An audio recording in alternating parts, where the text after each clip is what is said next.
इसके बाद हम चलते हैं एक्सरसाइज 1.2 पर। अब जो हमारी 1.2 एक्सरसाइज है वो बहुत ही इजी एक्सरसाइज है और आपको ये पहले ही सभी चीज़ें अंडरस्टैंड होंगी। तो यहाँ पे हमारी एक fundamental theorem of arithmetic use होगी, जो क्या कहती है कि every composite number can be express as product of prime. अब आपको पता है हमारे पास दो नंबर होते हैं, एक कॉम्पोजिट नंबर और एक प्राइम नंबर। अब जो कॉम्पोजिट नंबर होते हैं which has more than 2 factors, और prime number only have 2 factor. और अगर मैं आसान लैंग्वेज में बताऊं तो कॉम्पोजिट नंबर जो बाकी नंबर से डिवाइड होते हैं और प्राइम नंबर जो सिर्फ अपने ही नंबर से डिवाइड होते हैं। कॉम्पोजिट नंबर जैसे 10, 4 और प्राइम नंबर 2, 3, 5। तो जो ये फंडामेंटल थ्योरम ऑफ अर्थमेटिक है वो क्या कहती है कि कोई भी कॉम्पोजिट नंबर को हम उसके प्राइम प्रोडक्ट में लिख सकते हैं। जैसे 10 है, उसको क्या लिख सकते हैं 5 इंटू 2। तो 10 को किस वे से रिप्रेजेंट कर दिया, प्रोडक्ट ऑफ प्राइम नंबर से। तो यही हमारी क्या है, फंडामेंटल थ्योरम ऑफ अर्थमेटिक। अब एक्सरसाइज 1.2 का जो फर्स्ट क्वेश्चन है बहुत ही easy. Express each number as a product of its prime factor. अब जो 140 है फर्स्ट पार्ट, 140 हमारे पास कॉम्पोजिट नंबर, तो जो हमने अभी थ्योरम की थी जिसमें हम कोई भी कॉम्पोजिट नंबर को प्राइम नंबर के फॉर्म में लिख सकते हैं, प्रोडक्ट ऑफ प्राइम। तो 140 की प्राइम फैक्टराइजेशन 2 यहाँ पे 70, फिर 2 से 35, फिर 5 से 7, फिर 7 से 1। तो 140 आ गया 2 इंटू 2 इंटू 5 इंटू 7। तो इसे हम लिखेंगे 2 square multiply by 5 multiply by 7। Second part 156, same उसकी प्राइम फैक्टराइजेशन 2 से करेंगे तो 78, फिर 2 से किया 39, फिर 3 से किया 13, फिर 13 प्राइम नंबर है तो 1। तो 2 इंटू 2 इंटू 3 इंटू 13। तो ये इसकी प्राइम फैक्टराइजेशन जिसे लिखेंगे 2 स्क्वायर इंटू 3 इंटू 13। अब जो थर्ड पार्ट है 3825। यहाँ हमारे पास लास्ट में यूनिट डिजिट क्या है 5, तो ऑब्वियसली ये 5 से ही डिवाइड होगा। अब 3825 को 5 से डिवाइड करने पर यहाँ पे 7, फिर 6 और फिर 5। इसको फिर 5 से करेंगे तो 1, 5 और 3। अब ये 3 के टेबल पर 51, फिर 3 से यहाँ पे 7। तो ये आ गया 5 multiply by 5 multiply by 3 multiply by 3 और यहाँ पे 7। तो इसे हम लिखेंगे 5 square multiply by 3 square multiply by 7। इसके बाद जो फोर्थ पार्ट है 5005। तो इसके भी लास्ट में हमारे पास 5 है यूनिट डिजिट पे, तो 5 से ही डिवाइड करेंगे सबसे पहले। तो ये हमारे पास आ, अब 101 ना ही ये 3 पे जा रहा है, ना ही 5 पे, ना ही 2 पे। तो ऐसे नंबर को चेक करने के लिए इन्हें नंबर दे लो, यहाँ पे 1, 2, 3 और यहाँ पे 4। अब पहले ओड प्लेसेस वालों को ऐड करना है, फिर इवन वालों को। इवन वालों को ऐड करके आया 1, ओड वालों को भी 1, तो माइनस करके आया 1 माइनस 1 0। तो माइनस करके 0 आ रहा है, तो ये 11 पे डिवाइड हो, तो ये आ गया 91। अब 91 7 के टेबल पर 13 खुद के ही, तो 5005 आ गया 5 इंटू 11 इंटू 13 इंटू 7। तो ये हमारे पास कॉम्पोजिट नंबर था, उसको हमने एक्सप्रेस कर दिया as a product of prime numbers. अब इसके बाद फिफ्थ पार्ट 7429। बहुत ही ईजी है, इसको आप खुद भी ट्राई करके देख सकते हो। सेम वे से हम उसको प्राइम फैक्टराइजेशन करेंगे तो फिर वो लिखा जाएगा प्रोडक्ट ऑफ प्राइम नंबर्स। अब जो हमारा सेकंड क्वेश्चन है उसको करने से पहले मैं आपको एक फॉर्मूला बता देता हूँ।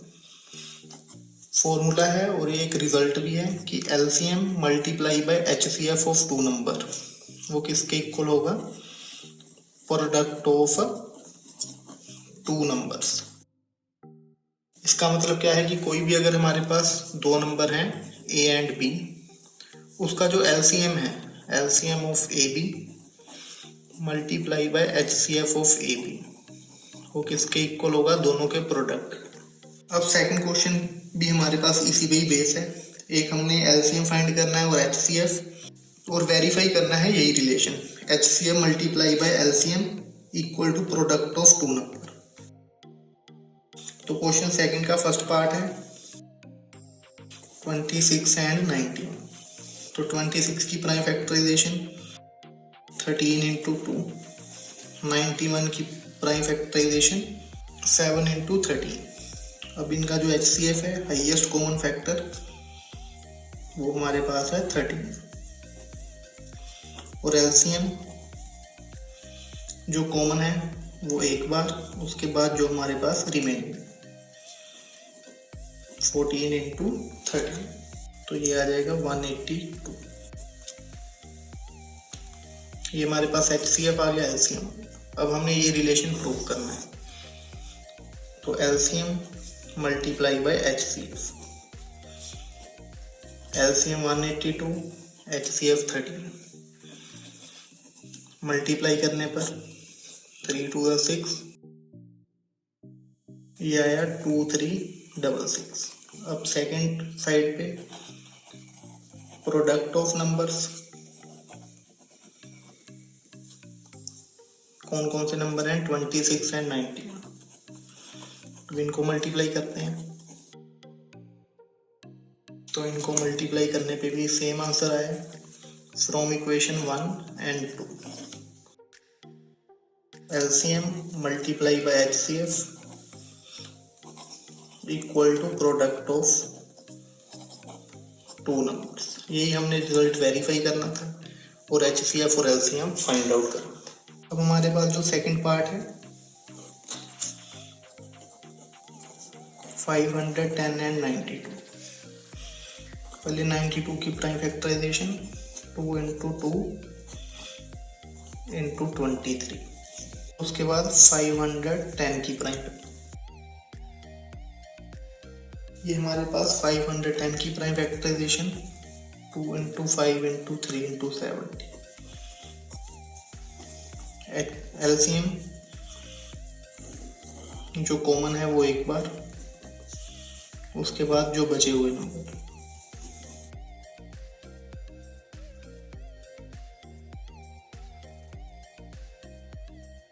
और HCF हमारे पास कॉमन 2। अब हमने रिलेशन वेरीफाई करना है, LCM multiply by HCF, product of number from equation 1 and 2,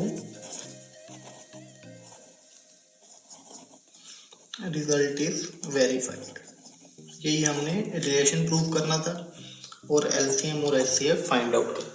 अब सेम हमारे पास थर्ड पार्ट, जिसमें 336 एंड 54 का LCM और HCF फाइंड आउट करना है। तो सेम वे से दोनों की पहले प्राइम फैक्टराइजेशन, फिर रिजल्ट को वेरिफिकेशन। इसके बाद question 3, find LCM and HCF by the prime factorisation method. First part है, ये 3 नंबर हमारे पास गिवन है, तो 12 को हम लिखेंगे 2 into 2 into 3, 2 to the 4, 4 3 the 12, 15 को 5 इंटू 3, 21 को 7 इंटू 3। तो 3 हमारे पास तीनों में कॉमन, तो HCF कितना आ गया 3। LCM के लिए जो कॉमन है 3 वो एक बार, उसके बाद 2 into 2 into 5 into 7, 3 2 the 6, 6 2 the 12, 12 into 5, 60 into 7, 6 7 the 42 और 0, ये हमारा आ गया एलसीएम। इसके बाद सेकंड पार्ट के लिए 17, 23 और 20, तो 17 को लिखेंगे 1 इंटू 17, 23 को 1 इंटू 23 और 29 को 1 इंटू 20। तो HCF सभी का कॉमन जिसमें सिर्फ 1 है, और LCM 17 इंटू 23 इंटू 20। ये इन दोनों को मल्टीप्लाई करके आ गया। इसको मल्टीप्लाई करेंगे 29 के साथ,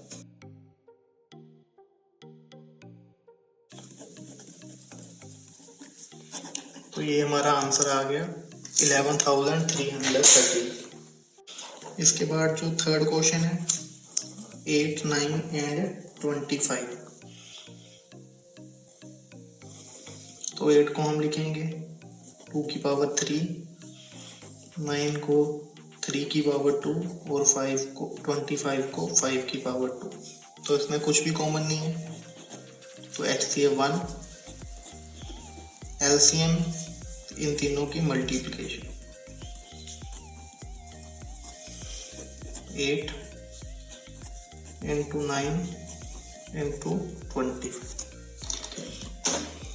तो 8 इंटू 25 200 इंटू 9, 9 2 का 18, 2 0, ये आ गया आंसर। ये हमारा है LC। इसके बाद है हमारा fourth question. Given that HCF of two number 306 and 657 is 9, then find LCM।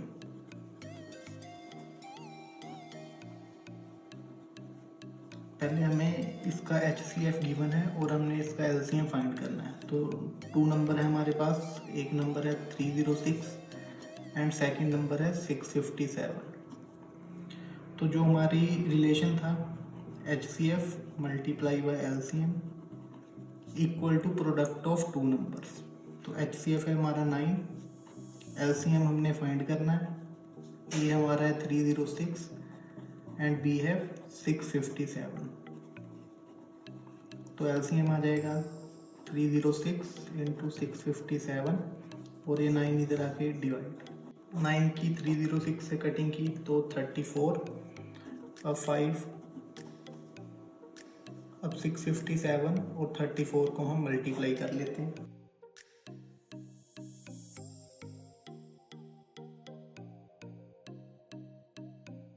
तो LCM हमारा आ गया 22,338 और ये हमारा आंसर और फोर्थ क्वेश्चन कंप्लीट हुआ। इसके बाद जो क्वेश्चन फिफ्थ है हमारा, check whether 6 raised to power n can end with the digit 0 for any natural number n। तो हमने चेक करना है कि जो हमारा नंबर है 6 raised to power n, वो हमारा उसकी जब भी हम कोई पावर करेंगे तो यूनिट डिजिट 0 आ रहा है कि नहीं आ रहा। अब देखो, अब हम जैसे 6 की पावर 2 करते हैं तो 36, 6 की पावर 3 कर रहे हैं तो 260। तो कभी भी हम 6 की जितनी मर्जी पावर करते रहें तो कभी भी एंड में 0 नहीं आएगा। अब इसको प्रूफ कैसे करना है, तो 6 को हम लिख सकते हैं 2 मल्टीप्लाई बाई 3 की पावर n। अब एक्सपोनेंट के रूल से 2 की पावर n अलग, 3 की पावर n अलग। तो अगर हमें यूनिट डिजिट पर 0 चाहिए तो वो हमारे पास होना चाहिए 10 raised to power something. So 6 raised to power n does not contain 10 raised to power n, hence its last digit or unit digit cannot be 0। तो वो हमारा यूनिट डिजिट कभी भी 0 नहीं होगा, क्योंकि अगर हमें 0 चाहिए तो वो 10 raised to power समथिंग की फॉर्म में होना चाहिए। उसके बाद है question 6, explain why 7 multiply by 11 multiply by 13 plus 13 and 7 multiply by 6 multiply by 5 4 3 2 1 + 5 are composite number. तो हमने इसको सिंपल वे में 13 को कॉमन निकाला दोनों में से, तो ये आ गया 7 × 11 + 1, तो 13 किसके इक्वल आ गया 77 + 1। अब हमारे पास जो ये नंबर था उसके हमारे पास 2 फैक्टर आ चुके हैं। तो 2 फैक्टर किसके आते हैं हमेशा, कॉम्पोजिट नंबर के, तो इसलिए ये हमारा क्या हुआ, कॉम्पोजिट नंबर। ऐसे ही इसमें हमारे पास 5 कॉमन है, तो हमने 5 को कॉमन निकाला और अंदर मल्टीप्लाई में ये है, तो ये भी हमारे पास product of 2 number which is a composite number. अब इसको सोल्व करने का एक और वे है। अब दूसरा मेथड है इसी क्वेश्चन को सोल्व करने का, वो थोड़ा सा इजी है और थोड़ा सा लेंथी। जैसे हमारे पास ये नंबर है, तो पहले आप इनको मल्टीप्लाई कर लो, 77 × 13 + 30,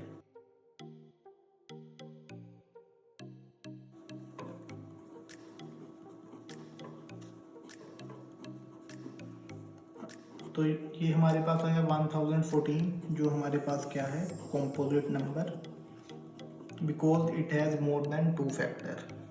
आप इसकी प्राइम फैक्टराइजेशन करके भी चेक कर सकते हैं। ऐसे ही हमारा है सेकंड पार्ट,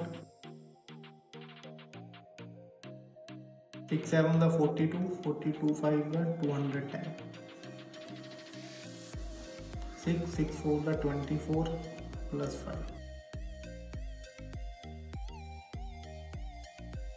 अब ये हमारा क्या है, कॉम्पोजिट नंबर। तो इस वजह से भी आप उसको सोल्व करके भी चेक कर सकते हो और कॉमन निकाल के भी चेक कर सकते हो। अब है एक्सरसाइज का लास्ट क्वेश्चन 7th, बहुत ही इजी क्वेश्चन है। There is a circular path around a sport field, Sonia takes 18 minute to drive 1 round, time taken by Sonia 18 minutes to drive 1 round of the field, while Ravi takes 12 minutes for same. Time taken by Ravi 12 minutes. Suppose they both start at the same point at the same time, going in the same direction. After how many minutes they will meet again at starting point? अब मान लो वो एक round लगा रहे हैं, तो पहले सोनिया और रवि ने इकट्ठे स्टार्ट किया सेम टाइम पर। सोनिया को 18 मिनट लग रहे हैं एक राउंड कंप्लीट करने पे और रवि को 12 मिनट। मतलब रवि क्या है, थोड़ा सा फास्ट एक राउंड को कंप्लीट कर लेगा।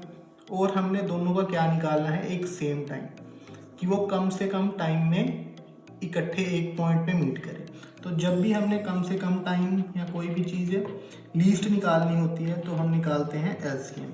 किसका एलसीएम निकालेंगे, 18 और 12 का। तो 18 की प्राइम फैक्टराइजेशन 3 × 3 × 2 और 12 की 2 × 2 × 3। इसको लिख लेंगे 2 × 3⁻², इसको लिख लेंगे 2⁻² × 3। तो दोनों में से ग्रेटर 2⁻², इसमें ग्रेटर 3⁻²। तो 4 × 9 36 मिनट। तो आफ्टर 36 मिनट दोनों क्या होंगे, ए पॉइंट पे जो उनका स्टार्टिंग पॉइंट था उस पे मीट करेंगे।